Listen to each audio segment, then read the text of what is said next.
Un samurái se encuentra en un claro bajo la luna llena.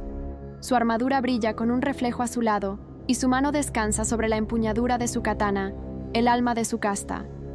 De repente, una sombra se desprende de un árbol.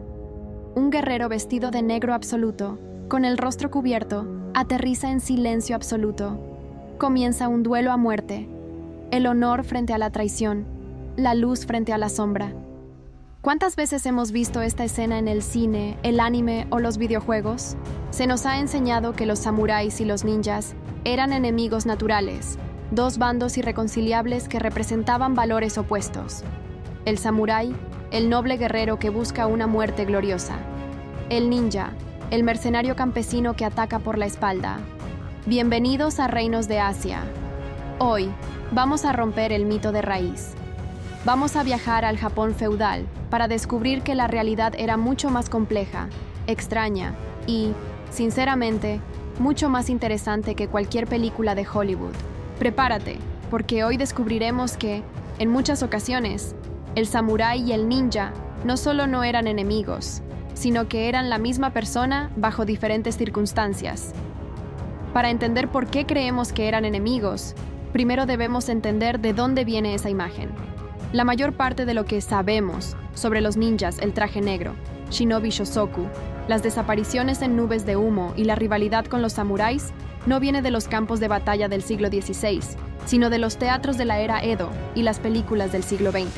En el teatro kabuki, para que el público supiera que un personaje era invisible, los actores se vestían como los tramoyistas del teatro, conocidos como kuroko, que vestían de negro para pasar desapercibidos mientras movían el atrezzo. Así nació el mito visual del ninja. Pero en el periodo Sengoku, la era de los estados en guerra, las líneas no estaban tan claras. Debemos entender una distinción fundamental. Ser samurái era una clase social hereditaria, un estatus de élite. Ser ninja, o más correctamente un shinobi, era una profesión o especialización táctica.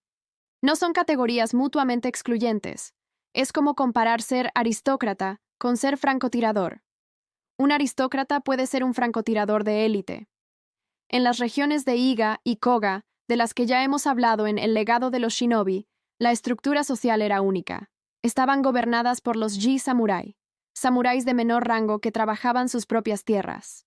Estos hombres no servían a un gran señor feudal o daimyo, sino que formaban confederaciones republicanas.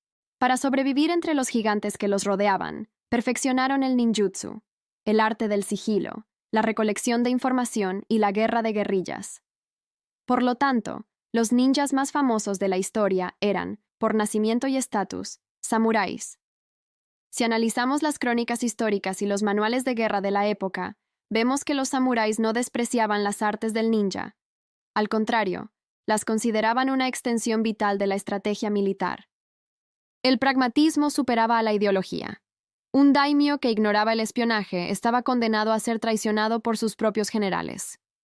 La idea de que el samurái solo luchaba de frente buscando un duelo singular es una construcción romántica posterior. Durante las guerras civiles, los ejércitos samurái utilizaban de forma sistemática el jonin, el uso de la psicología y el disfraz, y el innin, la infiltración física. Un samurái de alto rango podía recibir la orden de su señor de realizar una misión de reconocimiento profundo. En ese momento, ese samurái estaba operando como un shinobi. Usaban disfraces de monjes errantes, yamabushi, mercaderes o músicos itinerantes para cruzar las fronteras enemigas. El manual Shinobi Hayden explica detalladamente cómo un guerrero debe observar la estructura de un castillo enemigo, identificar los puntos débiles de la muralla y detectar si el ánimo de las tropas rivales es bajo. Incluso el gran unificador, Oda Nobunaga, aunque tuvo conflictos sangrientos con las regiones ninja, utilizó espías constantemente. El espionaje era el aceite que permitía que la maquinaria de guerra samurái funcionara. La rivalidad no era entre guerreros con honor y guerreros sin honor, sino entre diferentes clanes que luchaban por el poder total utilizando todas las herramientas a su alcance. Para entender el punto máximo de fricción entre estas identidades, debemos hablar de la Guerra de Tensho-Iga en 1581. Este es el evento histórico que muchos confunden con una guerra contra los ninjas, pero fue algo mucho más político. Oda Nobunaga, en su campaña para unificar Japón bajo su mando de hierro, no podía tolerar que la provincia de Iga permaneciera como una zona autónoma fuera de su control. Iga era una república de samuráis ninja, que no pagaba impuestos ni rendía pleitesía. Nobunaga envió a su hijo, Oda Nobuo, con un ejército masivo de más de 40.000 hombres para aplastarlos. Los habitantes de Iga, apenas unos pocos miles de guerreros, utilizaron el terreno montañoso y sus tácticas de guerrilla para humillar al ejército invasor en las primeras etapas. Utilizaron ataques nocturnos, trampas en los senderos y desinformación para hacer que las tropas de Nobunaga se atacaran entre sí en la oscuridad. Aquí vemos al ninja en su máxima expresión defensiva. Sin embargo, Nobunaga regresó con una fuerza abrumadora, quemando templos y castillos por igual. Fue una masacre. Pero lo más interesante ocurre después. Nobunaga no ejecutó a todos los supervivientes. Los mejores guerreros de Iga fueron reclutados. El valor táctico de sus habilidades era tan alto que los mismos samuráis que los habían combatido ahora los querían en sus filas como guardias personales y especialistas en inteligencia. Este evento marca el momento en que el ninjutsu se integró formalmente en la estructura del shogunato. No hay mejor ejemplo de esta dualidad que Hattori Hanzo. En la cultura popular, Hanzo es el ninja arquetípico, pero en la realidad era un samurái de alto rango, un general de caballería que servía a Tokugawa Ieyasu. Hanzo heredó el conocimiento de Iga de su padre, pero su vida transcurrió en los consejos de guerra samurái. Su acto más famoso no fue un asesinato, sino una misión de escolta. Tras la muerte de Nobunaga, Ieyasu quedó atrapado en territorio enemigo. Hanzo utilizó sus conexiones con los clanes ninja locales para guiar a Ieyasu a través de las montañas de Iga y Koga de forma segura. Sin esos ninjas, no habría existido el shogunato Tokugawa. Hanzo fue recompensado con el mando de la guardia de la puerta principal del castillo de Edo, que aún hoy se conoce como la Hanzomon, Puerta de Hanzo. Y no podemos olvidar el papel de las mujeres, como exploramos en el video de la verdadera historia de Mochizuki Chiyome.